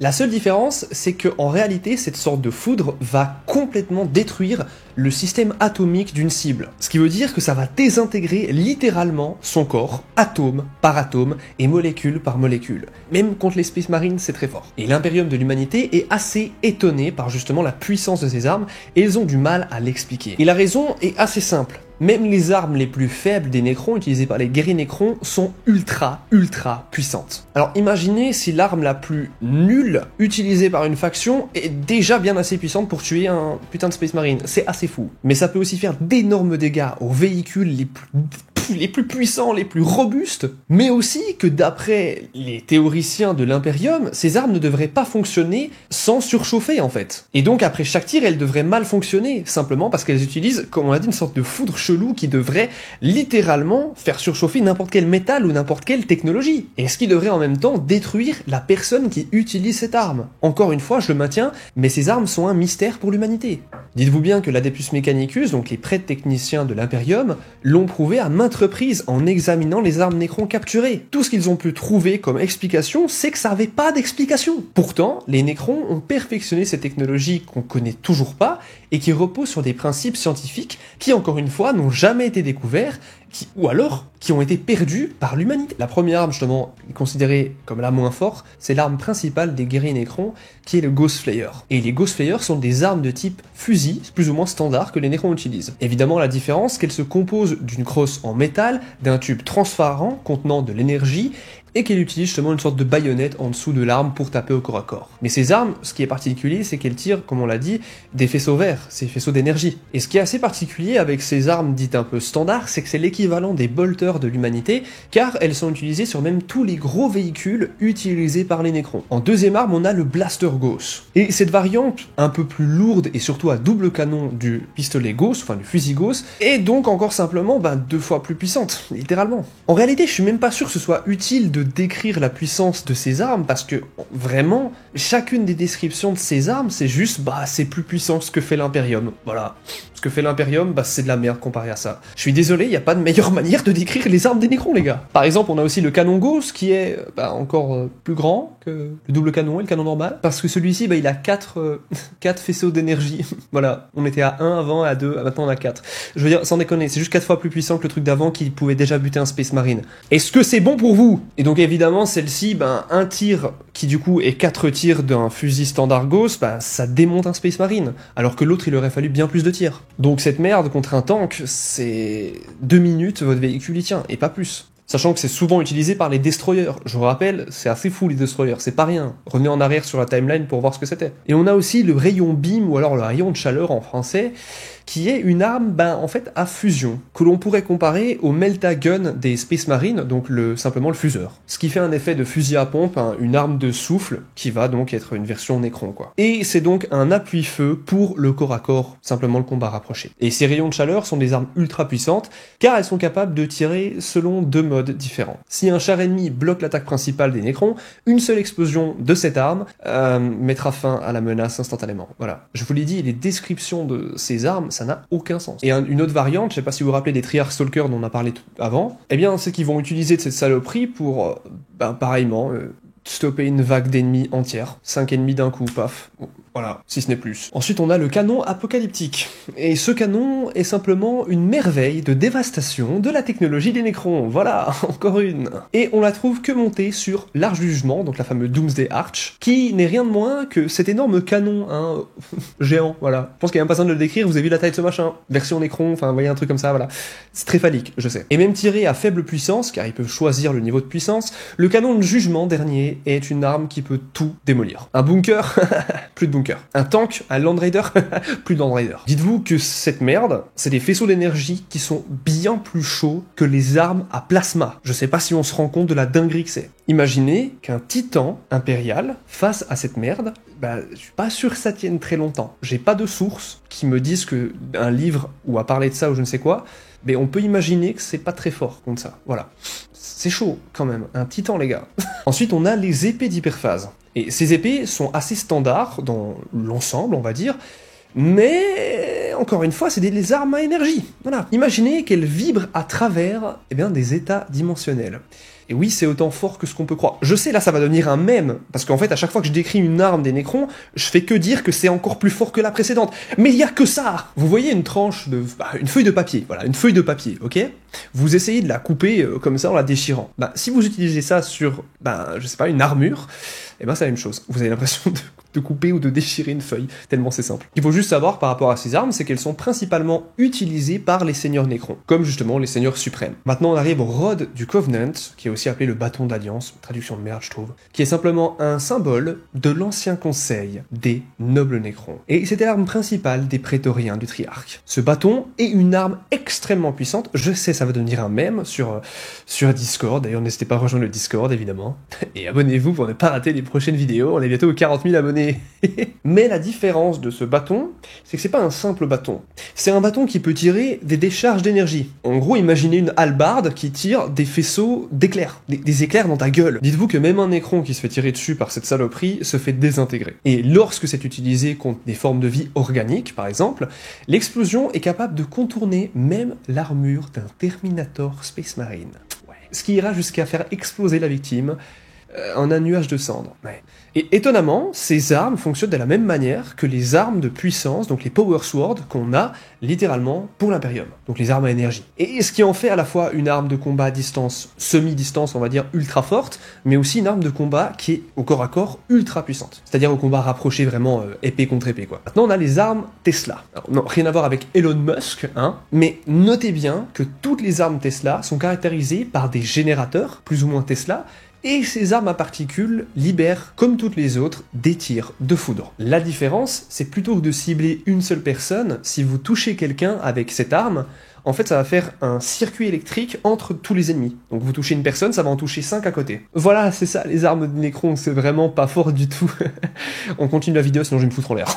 Alors que les forces Necron sont généralement basées sur Terre ou même sous Terre, les vaisseaux spatiaux Necron ne sont pas inconnus, et il est fort possible qu'ils soient beaucoup plus communs que les gens ne le pensent, mais aussi qu'ils soient tout simplement difficilement visibles. Cette hypothèse est étayée par la capacité terrifiante des Necrons à apparaître n'importe où grâce à leur technologie de phase. Les archives impériales contiennent plus de 2 douzaines d'enregistrements de contacts avec des Necrons, et cela dans tout l'espace. Il existe également des récits d'autres espèces intelligentes justement comme les orques, les Aeldari, les taux qui ont pu affronter et croiser des vaisseaux Necrons. La technologie de ces derniers dépasse tout ce que la galaxie a connu jusqu'à présent, même si on les compare aux Aeldari. Leurs vaisseaux vides sont étonnamment rapides, mais aussi agiles, et équipés de systèmes de propulsion capables de parcourir des distances interstellaires sans entrer dans le War. Pour autant qu'on le sache, ils y parviennent en libérant leurs vaisseaux de toute inertie ou masse, ce qui leur permet d'accélérer presque instantanément et à l'infini, ce qui explique pourquoi les vaisseaux vides des Necrons sont souvent vus en train de décélérer lorsqu'ils atteignent le champ de bataille. Cela les protège également de la plupart des problèmes pratiques et des dangers du voyage en distorsion. Tous les vaisseaux Necrons sont bien blindés en nécrodermis, la fameuse matière des Necrons qu'ils ont sur leur corps que les Ctanons, etc. Mais ils sont aussi équipés de systèmes d'auto-réparation et utilisent une sorte de technologie furtive très avancée qui les rend difficilement détectables par les systèmes de ciblage ennemis, ce qui confère aux vaisseaux Necrons une surprenante longévité. Bien que dévastateur, l'armement naval des Necrons ne semble pas égaler la puissance brute de certains modèles impériaux. Cependant, l'armement des Necrons est connu pour contourner de nombreux systèmes de défense conventionnels, tels que les boucliers anti-vide, aussi appelés les Void Shield. Dans chaque bataille, les Necrons n'ont pu être vaincus que par leur supériorité numérique, et il s'est avéré suicidaire d'engager le combat à armes égales avec les Necrons. Heureusement, toutes les flottes Necrons rencontrées jusqu'à présent étaient de petites forces opérationnelles qui se désengageaient et disparaissaient comme leur homologue terrestre plutôt que de livrer un combat acharné. Mais leur fréquence semble augmenter, et la possibilité d'une attaque massive de Necrons est redoutée par l'Imperium ainsi que par les autres races sensibles. Même en tant que force de raid, ils représentent une menace sérieuse car ils sont capables de déjouer la plupart des autres flottes. Cela entraîne souvent des pertes catastrophiques pour les flottes ennemies et les oblige à attendre les renforts, sinon ils sont littéralement désintégrés. Alors parlons un petit peu plus de ce nécrodermis, vous savez la matière que les Necrons ont sur eux, donc leur fameuse armure de métal qui est en réalité liquide, vous allez comprendre. Car oui, le nécrodermis est un matériau xéno qu'ils ont créé il y a 60 millions d'années, que les Necrons avaient à l'époque, durant l'époque des Necrontyres. Et ce métal est décrit comme étant un métal vivant. Son nom signifie littéralement peau de cadavre et vient du grec. Comme on l'a dit, ça a été utilisé par les Necrontyres, principalement pour leurs vaisseaux, pour voyager dans l'espace avant qu'ils rencontrent les anciens, mais aussi pour les Ctanes, pour justement leur donner une enveloppe charnelle. Sans parler du fait que tous les véhicules des Necrons actuellement ont justement ce nécrodermis sur eux. Et ce nécrodermis est un matériau d'origine inconnue, et de structure chimique ou moléculaire qui possède l'extraordinaire capacité de se régénérer, et cela pour presque tous les dommages, instantanément. Et il est dit qu'il s'écoulerait presque comme s'il s'agissait d'un liquide tout en refermant les impacts de balles, en réparant les entailles et les déchirures, ou même en recollant les morceaux coupés de tous les atomes. Et cela, même si ça peut prendre un petit peu de temps. Le matériau a également un côté adaptatif, mais assez irrégulier. C'est pour ça que ce métal apprend de ses erreurs et peut essayer de comprendre son environnement. Il pourrait donc réparer tous les dommages, même les explosions les plus puissantes qui pourraient détruire des molécules. Il est très important de noter que le nécrodermis n'est pas un alliage d'autres métaux, mais plutôt un matériau fondamental des Necrons, et nouvellement créé par les Necrontyres, et qui fut donc créé par ces derniers. Le nécrodermis est incroyablement résistant et peut absorber des quantités incroyables de dégâts. Merci à tous d'avoir regardé cette vidéo, n'hésitez pas à dire ce que vous pensez de tout ça en commentaire, et si vous êtes toujours là, écrivez F les Necrons. Évidemment, comme d'habitude, vous connaissez la tradition. Merci encore à Oli Energy de soutenir la chaîne. Si vous voulez la soutenir et qu'elle perdure sur le long terme, le meilleur partenaire, c'est Oli Energy. Lien en description et commentaire épinglé pour les réductions, vous connaissez. Merci à tous de me faire confiance, prenez soin de vous, et surtout, on se retrouve très prochainement. Abonnez-vous pour ne pas rater la suite. Pour l'empereur, mes frères, Ave Imperator.